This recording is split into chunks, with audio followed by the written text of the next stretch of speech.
The Danish team have now won 2 rounds of Denmark versus the world.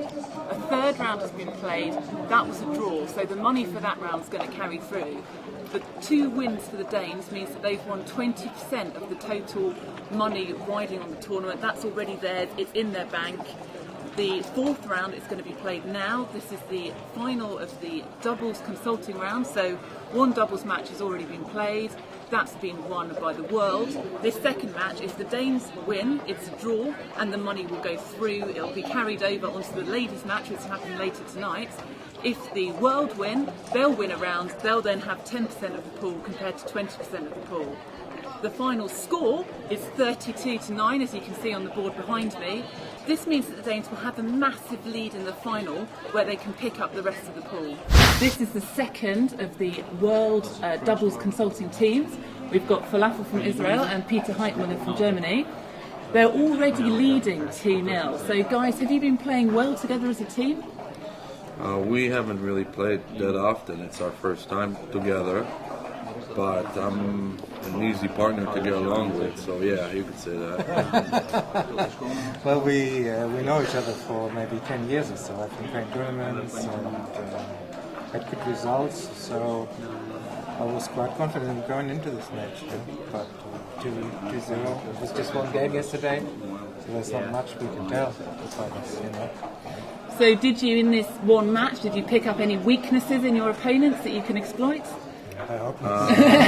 So many, you just can't list them. No, not really, actually. I was really surprised at how well they play. I guess maybe I shouldn't, but really, they're playing well. How are you? We're going to try to do our best to just outgun them. How are you feeling about the world's chances in the tournament overall?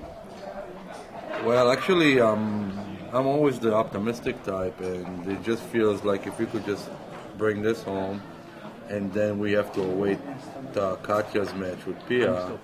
And actually, if she should win all her 3 matches, we'd be tied. So even if we win this and then she could do 2 out of 3, we'd be within range. And then, I think that the Danes would feel the heat for the last leg. So I'm hoping for that, actually. Yeah, well, it definitely looks better than after day 1, you know, and it feels good to get some points on the board and.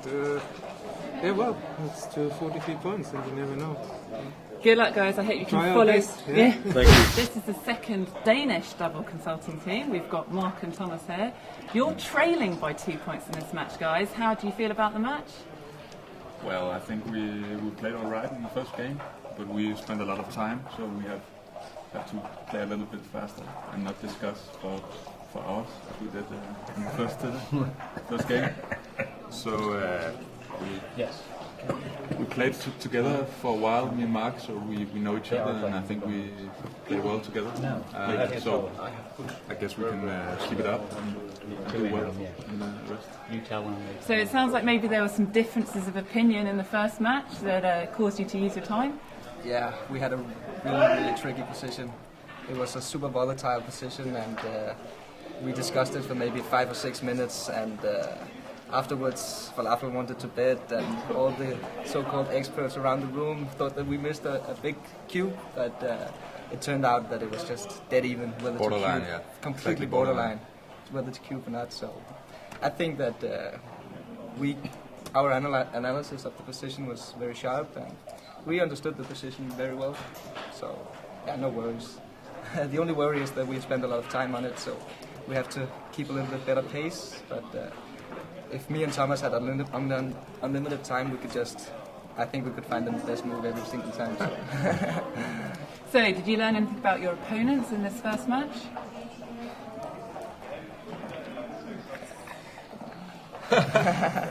Maybe they wouldn't have liked the cube we discussed. They seemed a bit nervous about that one, so maybe we should cube them a little bit more aggressive.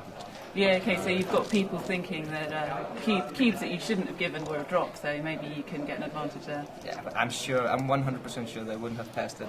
I know it's 2 good players, and of course they wouldn't have passed it. So, but we're not really considering our opponents that much. They play super good, and I guess we're just trying to play the best backgammon we can. Are you starting to feel the heat now the world are catching up? it doesn't matter to think about stuff like that. And backgammon or poker, it's just you can only make the right decisions. It doesn't matter whether you're lucky or unlucky. We're just gonna try to play our best. So the next round of Denmark versus the world is this evening. There's going to be 2 of the world's top female players playing against each other. At least 10% of the prize pool will rest on the ladies' match. And if the doubles match that we're just seeing, if that's a draw, it will be 20% riding on one match between the 2 top ladies. No pressure.